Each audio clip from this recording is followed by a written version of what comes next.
ফেব্রুয়ারির আকাশে যখন এক টুকরো মেঘ জমে, ঠিক সেই সময়ই বাঁশের খুঁটিতে দেওয়া হয় প্রথম মাটির ছোঁয়া। এ এক অন্যরকম অনুভূতি। গোপনে গোপনে মৃৎশিল্পী ব্যান্ডেলের ভিতরে তৈরি করে মায়ের আগমনের বার্তা। আজ সেই দিন, যেই দিন আপামর বাঙালির মনে জেগে ওঠে মায়ের আগমনের উন্মাদনা। আজ খুঁটি পূজার এই খুঁটি পুজো উপলক্ষেই আমরা এসে উপস্থিত হয়েছি শ্রীভূমি স্পোর্টিং ক্লাবে। ঠিক কীভাবে হয় শ্রীভূমি স্পোর্টিং ক্লাবের খুঁটি পুজো, তারই চিত্র তুলে ধরবো আপনাদের সামনে।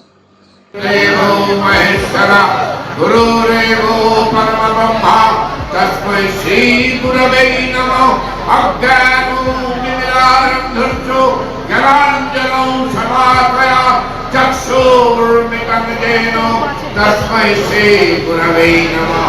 ओम श्री गुरवे नमः। ओम श्री गुरवे नमः। তো যোগ আজকে আছে, সেই জন্যই ঠাকুরমশাই বললেন আমাদের ক্লাবের সদস্যরা সবাই মিলে আজকের দিনটা আমরা। ক্যামেরা পার্সন অঙ্কিতা মণ্ডলের সাথে সুদীপা ঘোষের reporting, smile India news Bangla, Kolkata.